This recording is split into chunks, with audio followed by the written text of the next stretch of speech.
commenter cette décision de justice et la condamnation de Marine Le Pen en appel. Et puis, vous êtes très nombreux, chers auditeurs, à vouloir réagir au 01 80 20 39 21. On ira du côté du Jura pour rejoindre Jean-Pierre et Isa dans le Calvados dans quelques instants. Je me tourne vers Gauthier Lebret. Je le scrute parce que vraiment, j'imagine qu'il commence à avoir quelques informations, puisque potentiellement la réunion est terminée. On a vu monsieur Louis Alliot quitter le siège du Rassemblement national il y a quelques minutes seulement. C'est un indice. C'est un indice, mais Louis Alliot a été formel. J'ai demandé ce qu'il a dit devant les caméras, puisqu'on l'a pas entendu. Il a dit « Je ne vous dirai rien de rien avant 20h ». Donc déjà, s'il ça ne c'est dit... Edith Piaf, c'est pas Louis Alliot. Oui. Non, Edith Piaf ne regrette rien. Et Marine Le Pen, quoi qu'elle prendra sa décision elle-même, peut-être qu'elle la regrettera un jour, ou peut-être qu'elle ne la regrettera pas. Mais donc, quand il dit « Je ne vous dirai rien », c'est qu'il y a forcément quelque chose qui a été décidé. Je ne vois pas Louis Alliot, qui est dans le premier cercle, évidemment autour de Marine Le Pen, quitter la réunion avant que la décision ne soit prise s'il y a une incertitude. Donc moi, je ne crois pas à la théorie du suspense.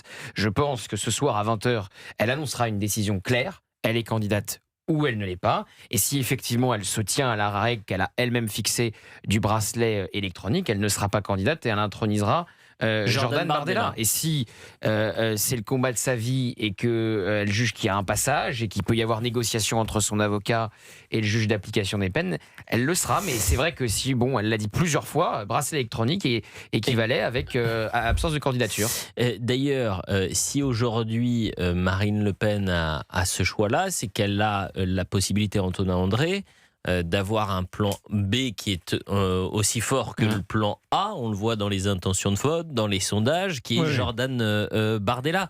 Et d'ailleurs, le Parti socialiste, quand je vous disais les éléments de langage sont intéressants, vous avez Boris Vallaud qui a parlé d'une délinquante à propos de Marine Le Pen, et vous avez d'autres lieutenants du PS qui cible plutôt Jordan Bardella plus que Marine Le Pen en disant que Jordan Bardella est à la tête d'un parti corrompu. Ça va être ça aussi la nouvelle ligne. Évidemment, ils vont associer Jordan Bardella à la condamnation de Marine Le Pen. Pour revenir sur ce que vous disiez, Marine Le Pen a eu l'intelligence que peu de chefs de parti ont, qui était de préparer la suite. Ce qui est très rare dans les partis politiques, généralement c'est la politique de la terre brûlée. Elle a fait confiance à Jordan Bardella depuis le début. Elle lui a donné des responsabilités quand même assez importantes en l'exposant fortement, ce qui ne plaisait pas toujours d'ailleurs en interne au Rassemblement national. Et ils ont joué de ce duo de façon assez habile pendant des années. Donc il est formé, il est prêt. Il a aussi bâti son propre récit avec les militants et avec notamment parmi les jeunes des gens qui probablement ne s'intéressaient pas à la politique. Et il a aujourd'hui une stature de candidat. C'est le seul parti politique au fond qui a 2 candidats possibles à la présidentielle. Et ça, c'est une habileté de Marine Le Pen pour penser à la suite, parce que son but, c'est que le Rassemblement national arrive au pouvoir. Et donc, c'est assez habile de sa part d'avoir préparé Jordan Bardella. C'est ce qui fait qu'aujourd'hui, effectivement, Jordan Bardella est même très haut dans les sondages et qu'il fait peur d'une certaine façon à ses adversaires politiques qui vont essayer, évidemment, de le ramener sans arrêt à la condamnation de Marine Le Pen. Il est 17h37 et on va rejoindre Jean-Pierre. Ah, Gauthier, vous avez une info? Non, j'ai pas une info, je suis totalement d'accord avec ce que dit Antonin André. Si vous êtes d'accord, ça n'a aucun intérêt. Je vous remercie. Si Marine Le Pen était présidente des Républicains, elle aurait poussé Jordan Bardella dans les escaliers. Et si elle était patronne de la France Insoumise, elle lui aurait coupé la tête. Donc il n'y a qu'au Rassemblement national où on permet à d'autres d'éclore. Voilà, la droite ne supporte pas. Regardez la guerre des chefs encore entre Bruno Retailleau et Laurent Wauquiez. Les purges systématiques à la France Insoumise, c'est la seule qui a eu l'intelligence de lancer quelqu'un à 23 ans, de lui confier la tête de liste pour les européennes, de lui confier la présidence du parti par intérim, qu'il a ensuite remporté contre Louis Alliot, et après il est redevenu tête de liste aux européennes. C'est la seule qui a fait ça. Peut-être parce que c'est une femme. C'est pas exclure. Peut-être parce que c'est une femme et qu'elle a moins de problèmes d'ego que des hommes qui sont à la tête des partis politiques. Oh, ça dépend, cher maître. Ça dépend. La sororité en politique, généralement, on l'observe peu. Franchement, je ne crois pas que ce soit une question de femme. Il est 17h38 sur Europe 1 et prenons le pouls un peu des auditeurs. Jean-Pierre nous a appelé du côté du Jura. Bonjour Jean-Pierre. Oui, bonjour Monsieur Deval. Eh bien, écoutez, je vous remercie de me recevoir à votre antenne et je salue toutes les personnes qui sont dans votre studio. Même Gauthier Lebret. Gauthier Lebret. Voilà, écoute, alors donc les juges ont rendu leur verdict. Effectivement, Madame Marine Le Pen est condamnée et de fait ne pourra pas être donc éligible.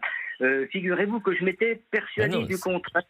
Justement, elle a été condamnée, mais elle peut se présenter a priori à l'élection présidentielle. Oui, la décision est entre ses mains. Pourquoi ? Parce qu'elle peut être candidate avec peut-être dans une première partie de campagne sous bracelet électronique. Voilà comment ça se passe.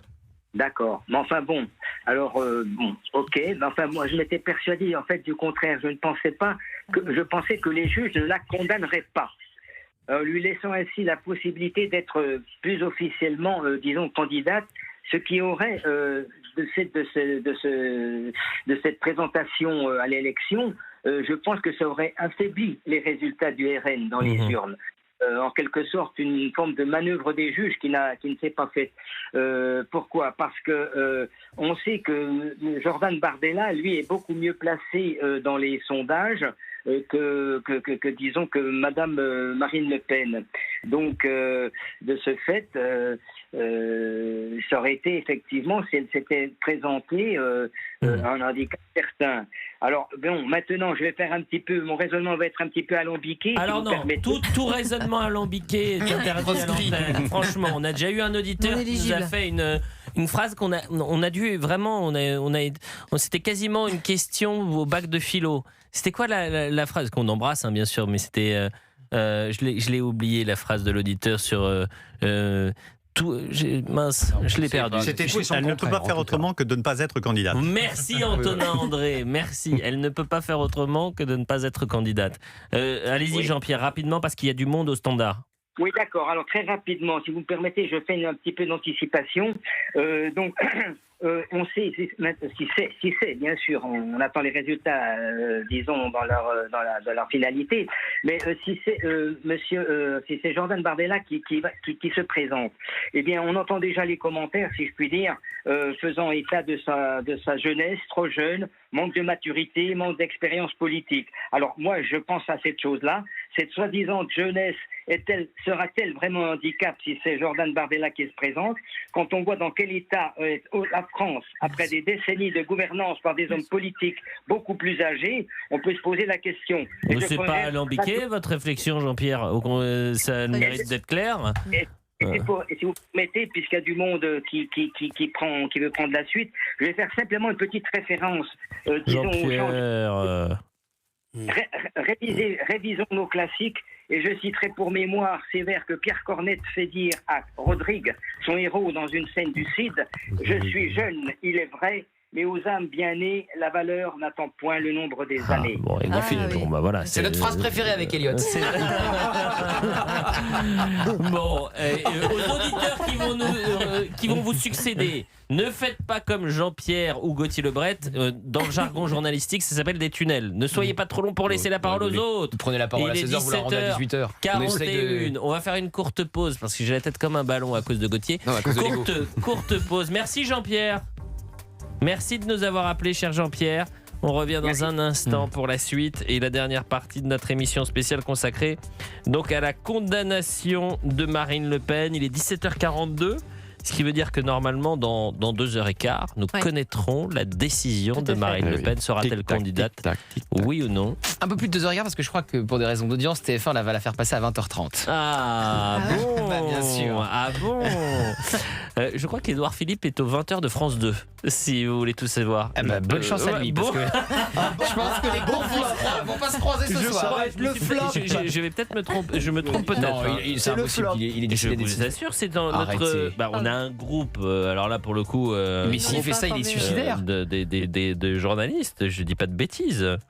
Et je viens j'ai à disposition la décision de la Cour d'appel de Paris, une décision que je vais vous lire juste après la pause puisqu'elle fait seulement 341 pages. Ça va. Donc je vais vous les lire. En 10 minutes, ça doit aller. C'est faisable. Avec un communiqué de la présidence de la Cour d'appel explicitant la décision qui a pris le soin de faire un communiqué assez long et assez détaillé, ce qui laisse à démontrer qu'ils avaient connaissance quand même de la décision dès le matin, parce que je vois pas une analyse de 380 pages. Bah, évidemment. Vous aussi, vous avez une... Non, parce que moi, le communiqué de la... Bon, alors là, on va dans le jardin, mais il y a un communiqué qui a été publié qui fait à peine 5 pages. Vous avez raison, il est bien au 20h de France 2 ce soir, Édouard Philippe. Il est complètement fou. Écoutez, ça s'appelle un coupole. C'est le coup politique. Ah ouais, punaise. 17h43, on revient dans un instant sur Europe 1.